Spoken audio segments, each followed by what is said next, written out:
शहर के अंतर्गत जो ढांचागत विकास हुआ है, उस ढांचागत विकास के साथ साथ हम यहाँ के युवाओं के विकास को लेकर भी पूरी तरह से सजग हैं। अभी कुछ ही दिनों पहले सरोजनी नगर क्षेत्र में योगी जी ने बहुत बड़ा काम किया है। अशोका लेलैंड के इलेक्ट्रिक वाहन संयंत्र का एक उद्घाटन हुआ है मेरे बहनों भाइयों। इससे हजारों परिवारों को रोजगार तो मिलेगा ही और पर्यावरण के अनुकूल परिवहन को भी बढ़ावा मिलेगा। यानी बिना पेट्रोल डीजल की गाड़ियां चलेंगी, उनके स्थान पर अब हमारे यह इलेक्ट्रिक वाहन लखनऊ की सड़कों पर दौड़ेंगे। साथियों, अब हम लोग यह महसूस कर रहे हैं कि अब हमारा यह लखनऊ तेजी के साथ आगे बढ़ रहा है। रोजगार उद्योग के क्षेत्र में भी आप देखो तो हम सभी ने कई ऐसे महत्वपूर्ण कदम उठाए हैं जो पहले सोचे भी नहीं गए थे, और हम सब ने इस पर भी ध्यान दिया है कि डिफेंस सेक्टर में भी लखनऊ पीछे नहीं होना चाहिए। और इसके लिए उत्तर प्रदेश में डिफेंस कॉरिडोर की भी स्थापना की गई है, जिसकी हमारे मुख्यमंत्री जी ने आप सबको जानकारी दी है। साथियों, लखनऊ में कई सारी डिफेंस फैसिलिटीज भी स्थापित की गई हैं और ब्रह्मोस एरोस्पेस की इंटीग्रेशन और टेस्टिंग फैसिलिटी भी अब कहीं होगी तो उत्तर प्रदेश की राजधानी लखनऊ में की जाएगी। मेरे बहनों भाइयों, ऑपरेशन सिंदूर के दौरान हमने देखा है, आपने भी देखा है, कैसे ब्रह्मोस ने पाकिस्तान के आतंकवादी खेमे में तबाही मचा दी थी। यह है ब्रह्मोस का करिश्मा, और वह ब्रह्मोस अब उत्तर प्रदेश की राजधानी लखनऊ की धरती पर बनेगा।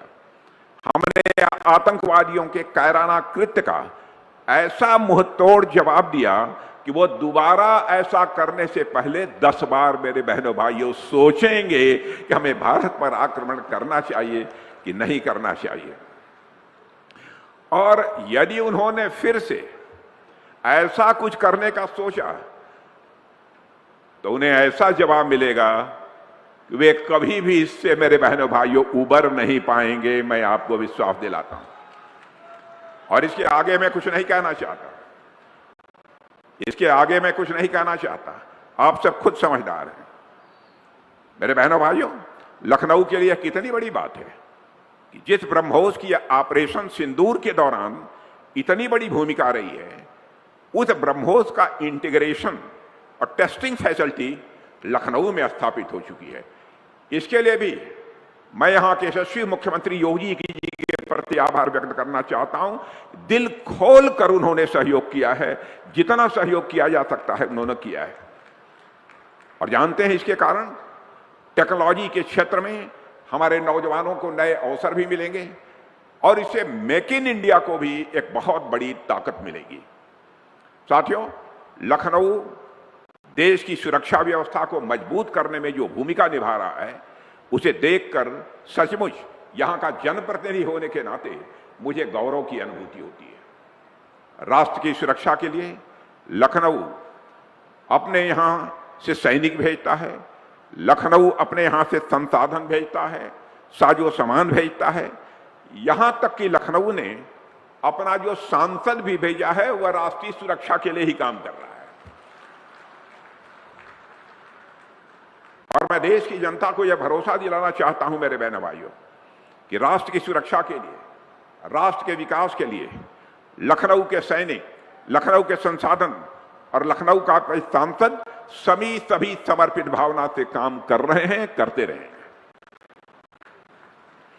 साथियों, लखनऊ के विकास का क्रम जहां तक है, उस क्रम में जहां तक स्वास्थ्य क्षेत्र की बात है, तो स्वास्थ्य क्षेत्र में हम लोगों ने आज आप देखिए किंग जॉर्ज मेडिकल यूनिवर्सिटी परिसर में विश्राम सदन जैसी सुविधाएं विकसित हो गई हैं ताकि मरीजों और उनके परिजनों को सुविधा मिल सके। इसमें भी हमारे मुख्यमंत्री योगी जी का बहुत बड़ा योगदान, बहुत बड़ा सहयोग है।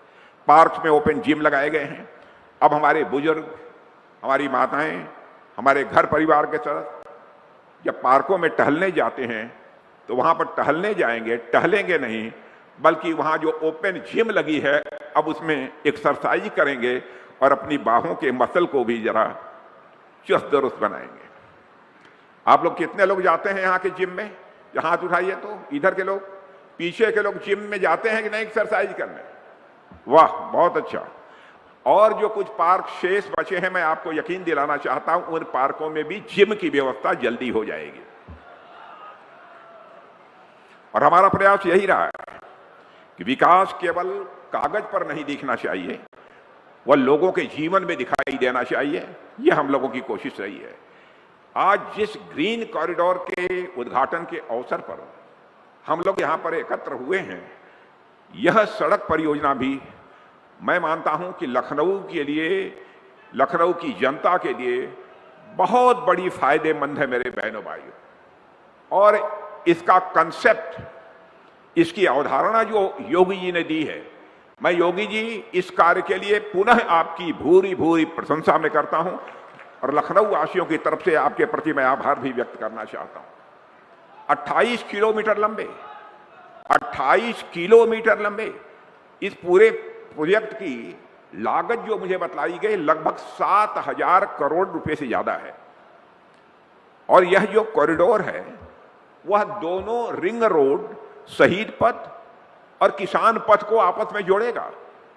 और यह ग्रीन कॉरिडोर जो गुजरेगा वह लखनऊ के बीच से गुजरेगा। इससे स्वाभाविक है आप यात्रा करेंगे, समय बचेगा, आपको जाम का सामना भी नहीं करना पड़ेगा। क्योंकि यह ग्रीन कॉरिडोर है और इसके चारों तरफ आपको पेड़ पौधे भी देखने को मिलेंगे मेरे बहनों भाई। चारों तरफ इस ग्रीन कॉरिडोर के पेड़ पौधे भी देखने को मिलेंगे। और मुझे जानकर बहुत बेहद खुशी हुई है कि इस ग्रीन कॉरिडोर के निर्माण के दौरान अगर रास्ते में कोई पेड़ बाधक बना तो उस पेड़ को काटा नहीं गया है, बल्कि उस पेड़ को उठाकर दूसरी जगह प्रत्यारोपित कर दिया गया है। मैं समझता हूं इस सोच के लिए भी मैं मुख्यमंत्री जी बधाई देना चाहता हूं, आपकी पूरी टीम को भी बधाई देना चाहता हूं कि वृक्ष काटे नहीं जाने चाहिए, पर्यावरण का संकट नहीं पैदा होना चाहिए, बल्कि सीधे वृक्ष को जड़ से निकालकर ले जाकर दूसरी जगह पुनः स्थापित कर दिया गया। ऐसे 150 से अधिक पेड़ इस ग्रीन कॉरिडोर के अलाइनमेंट में पूरी सावधानी के साथ एक जगह से दूसरी जगह प्रत्यारोपित किए गए। मेरे बहनों भाइयों, कहा जाता है राहें खूबसूरत हों तो मंजिल और भी खूबसूरत हो जाती है। यह जो ग्रीन कॉरिडोर है गजब की खूबसूरती है इसकी, और आगे भी देखिएगा इसकी खूबसूरती बढ़ने वाली है। कितनी बेहतर सड़क की डिजाइन है आज मैंने प्रत्यक्ष देखा है। ग्रीन पट्टियां हैं, मॉडर्न लाइट्स है, और ग्रीन कॉरिडोर के प्रथम चरण में आईएम रोड से पक्का पुल के बीच मंधा चौड़ीकरण होने के साथ साथ फ्लाईओवर बन चुका है और यहां आज वाहन फर्राटे भर रहे हैं।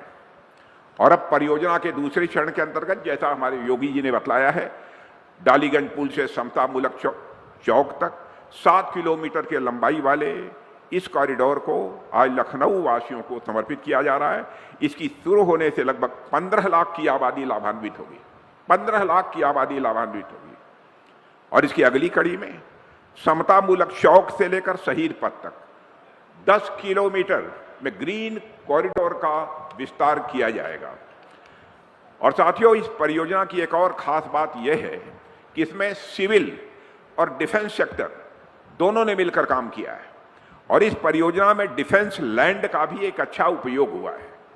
लैंड अलॉटमेंट को लेकर कुछ चुनौतियां थीं, जिसे रक्षा विभाग ने जिसमें पूरी तरह से सहयोग किया है, और मैं एक रक्षा मंत्री के रूप में हमारे लिए भी मैं समझता हूं कि यह एक गौरव का विषय है।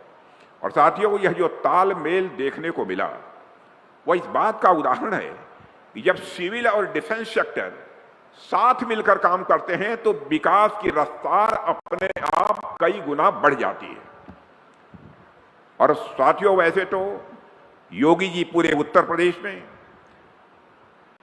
विकास के साथ साथ स्वच्छता पर भी ध्यान दे रहे हैं, लेकिन यदि मैं सिर्फ लखनऊ की बात करूं तो आप सब खुद इसके साक्षी हैं कि लखनऊ में अब कितनी तेजी के साथ बदलाव हो रहा है स्वच्छता के मामले में भी। शहर को साफ करने के लिए अभियान चलाए जा रहे हैं, घर घर कचरा संग्रहण की व्यवस्था मजबूत की जा रही है। पहले क्या होता था कि लोग अपना कचरा लाकर गोमती नदी में फेंकते थे, क्योंकि और कोई जगह कचरा फेंकने के लिए थी ही नहीं। लोग कूड़े को या तो सड़कों पर डाल देते थे या नदियों में फेंक देते थे। सड़क भी गंदी होती थी, नदी भी गंदी होती थी मेरे बहनों भाइयों। लेकिन अब ऐसा नहीं होगा। सीवेज सिस्टम को भी यहां चुस्त दुरुस्त करने के लिए हमारी योगी जी से बातचीत हो रही है, उनकी योजना यहां पर चल रही है। हाँ, मैं आश्वस्त करना चाहता हूं, भारत सरकार के जिस भी प्रकार के सहयोग की जरूरत होगी, भारत सरकार पूरी तरह से सहयोग करेगी। और शहरी विकास मंत्री से इस संबंध में मैं बात कर भी चुका हूं। अब घर घर जाकर कचरा उठवाने का प्रबंधन मैं समझता हूं कि यह किया है यहाँ के कारपोरेशन ने, यहाँ के नगर निगम ने, और इसका परिणाम यह हो रहा है कि लखनऊ अब देश के स्वच्छ शहरों की टॉप के स्वच्छ 2-3 शहरों की कतार में आकर खड़ा हो गया है। और अभी पिछले साल ही यानी स्वच्छ सर्वेक्षण 2025 में मिलियन प्लस सिटीज कैटेगरी में लखनऊ को पूरे देश में तीसरा स्थान प्राप्त हुआ है मेरे बहनों भाइयों। और मैं इसके लिए यहाँ की मेयर और यहाँ के सारे सभासद और पूरी टीम, सभी कर्मचारियों को, सभी अधिकारियों को अपनी तरफ से हार्दिक बधाई देना चाहता हूं कि इस मामले में भी उन्होंने लखनऊ का मस्तक सारे देश में ऊंचा किया है। साथियों, आपके दरवाजे से कूड़े कचरे को तो साफ करने का प्रबंधन तो किया ही है इन्होंने, साथ ही साथ हमारे मुख्यमंत्री जी ने समाज की जो गंदगी फैलाने वाले लोग हैं, समाज के जो कूड़े कचरे हैं, उनको भी साफ करने का तसल्ली बख्श किया है। मैं समझता हूं कि लखनऊ वाले तसल्ली बख्श का मतलब समझ रहे होंगे। और इसी प्रकार वो आगे भी मुख्यमंत्री जी काम करते रहेंगे, ऐसा हम सभी को पूरा विश्वास है। इसके लिए मैं पुनः आप सबको बधाई देता हूं। और साथियों, मुझे बतलाया गया है कि लखनऊ शहर के समग्र विकास का मास्टर प्लान बनाने के लिए school of planning and architecture और लखनऊ डेवलपमेंट अथॉरिटी एलडीए के बीच एमओयू भी साइन हुआ है, जिसको आपने अभी भी देखा है। अभी दोनों एक्सचेंज हुआ है एमओयू का। इसका उद्देश्य यही है कि शहर का विकास वैज्ञानिक, समेकित और सुनिश्चित तरीके से हो। अगर शहर तेजी से विकास करते हैं, लेकिन यदि शहर की प्लानिंग मजबूत न हो तो स्वाभाविक है ट्रैफिक जाम लगेगा, जल भराव होगा, अव्यवस्थित कॉलोनियां होंगी और हरियाली की कमी जैसे समस्याएं स्वाभाविक रूप से सामने आती ही रहेंगी। और मैं समझता हूं कि यह एमओयू जो आया हुआ है, इन समस्याओं के बचने की दिशा में एक बहुत ही दूरदर्शी कदम है। और इसके लिए मैं सभी योजनाओं कर्ताओं को और विशेष रूप से एलडीए को, लखनऊ डेवलपमेंट अथॉरिटी को बधाई देना चाहता हूं। और साथियों, दिल्ली के नेशनल कैपिटल रीजन एनसीआर की तर्ज पर यह स्टेट कैपिटल रीजन एससीआर भी विकसित किया जा रहा है। और इसमें यदि किसी ने पहल की है तो आपके उत्तर प्रदेश के एक यशस्वी मुख्यमंत्री श्रीमान योगी आदित्यनाथ जी ने पहल की है। साथियों, जैसे एनसीआर मॉडल से दिल्ली और आसपास के क्षेत्रों का विकास किया गया, वैसे ही लखनऊ को केंद्र में रखकर आसपास के जिलों को जोड़ते हुए एक एकीकृत योजना बनाई जा रही है। इसका उद्देश्य है कि राजधानी और आसपास के जिले एक साथ आगे बढ़ें और इससे हर जगह विकास पहुंचेगा और युवाओं को भी अपने ही क्षेत्र में रोजगार के नए अवसर भी मिलेंगे। और साथियों, आप जानते हैं लखनऊ का जहां तक प्रश्न है, इसको लक्ष्मण नगरी कहा जाता था। और यह भूमि तो त्रेता युग से ही सांस्कृतिक रूप से जुड़ी हुई है। और सिर्फ लखनऊ ही नहीं, पूरा उत्तर प्रदेश अपने आप में भारत का सांस्कृतिक प्रतिबिंब है मेरे दोस्तों। और ये हम सब के लिए गौरव की बात है कि योगी जी ने उत्तर प्रदेश के विकास के साथ साथ इसकी सांस्कृतिक पहचान को भी उन्होंने मजबूत किया है। और इसके लिए योगी जी आप बधाई के पात्र हैं। अपने यशस्वी मुख्यमंत्री के नेतृत्व में प्रदेश तेजी से प्रगति कर रहा है। और हमें मालूम है कि आप हाल ही में जापान और सिंगापुर की यात्रा पर गए थे। मैं सोच रहा था कि योगी जी विदेश, जब मैंने सुना कि योगी जी विदेश जा रहे हैं तो मुझे लगा कहीं शायद कैंसिल ना हो, लेकिन योगी जी विदेश पहुंच गए। अब देखिए, उत्तर प्रदेश का विकास होना चाहिए, वही वेशभूषा, वही गेरुआ वस्त्र, वही खाना पाना जो भारत में था वही विदेशों में भी था। आप लोगों ने टेलीविजन के पर्दे पर उस समय देखा होगा। उन्होंने विदेश जाने पर लोग अपना रंग बदल देते हैं, लेकिन हमारे योगी जी का रंग बदलने वाला नहीं है, वह केसरिया रंग है, पक्का रंग है। और अभी हाल में ही जापान और सिंगापुर की यात्रा से वह लौटते हैं। मैं समझता हूं कि जब बिना जापान और किसी देश में गए ही, योगी जी आपने उत्तर प्रदेश में इतनी प्रगति कर दी है, उत्तर प्रदेश का इतना प्रोग्रेस कर दिया है, तो वहां से जब अनुभव लेकर लौटेंगे और निवेश लेकर वहां से लौटेंगे, तो मैं तो कल्पना भी नहीं कर सकता कि उत्तर प्रदेश में विकास की गति कितनी तेज होगी, कितनी तेजी से आगे बढ़ेगी। वैसे आप लोग में शायद कोई जापान गया हो, मैं तो कई बार जा चुका हूं। जापान अपनी टेक्नोलॉजी के मामले में, अपनी तकनीक के मामले में जाना जाता है। अर्बन प्लानिंग के लिए भी दुनिया में जापान जाना जाता है। अगर वहां के लोगों के अच्छे अनुभवों को उत्तर प्रदेश की मेहनत और क्षमता से जोड़ दिया जाए, तो मैं समझता हूं कि परिणाम और अधिक बेहतर होंगे और वह काम पूरा होगा, ऐसा मैं मानता हूं। मेरे बहनों भाइयों, कुछ एक जानकारी आपको मैं देना चाहता था अंत में, कुछ और योजनाओं के बारे में। आपको जानकर यह खुशी होगी कि लखनऊ वासियों को अगले माह तक लखनऊ कानपुर एक्सप्रेस वे के रूप में एक नई सौगात तो मिल रही है, उसकी चर्चा मैंने कर दी है। लगभग 62 किलोमीटर लंबा यह एक्सप्रेस वे करीब 4,500 करोड़ की लागत से तैयार किया गया है। और जैसा मैंने बताया कि मार्च के अंत में अथवा अप्रैल के प्रारंभ में यह प्रारंभ हो जाएगा। और आपको जानकर खुशी होगी, लखनऊ से कानपुर की यात्रा 35 से लेकर 40 मिनट में पूरी हो जाएगी मेरे बहनों भाई। इसी प्रकार बाराबंकी बहराइच अपग्रेडेशन प्रोजेक्ट की भी एक महत्वपूर्ण योजना है, और यह सड़क 100 किलोमीटर से अधिक लंबी है और लगभग 7,000 करोड़ की लागत से यह विकसित की जा रही है। और इसके पूरा होने के बाद बाराबंकी से बहराइच की यात्रा का समय भी 2.5 घंटे से घटकर 1 घंटा 15 मिनट रह जाएगा। लखनऊ में किसान पथ सर्विस रोड प्रोजेक्ट एक बहुत ही महत्वपूर्ण प्रोजेक्ट है। इसके साथ Lucknow Sitapur highway 6 laning project एवं Lucknow Sultanpur highway upgradation project पर भी कार्य किया जा रहा है। कल सरफेस ट्रांसपोर्ट मिनिस्ट्री में कुछ दिन पहले हमारी बात हो रही थी इन्हीं सब सारी सड़कों के बारे में, तो उन्होंने जानकारी दी है। और लखनऊ सुल्तानपुर हाईवे प्रोजेक्ट को आगे लखनऊपुर सुल्तानपुर वाराणसी कॉरिडोर के रूप में विकसित करने की भी योजना है, यह भी आपको जानकारी दे रहा हूं। इससे क्षेत्रीय संपर्क और व्यापारिक गतिविधियों को स्वाभाविक रूप से लाभ मिलेगा।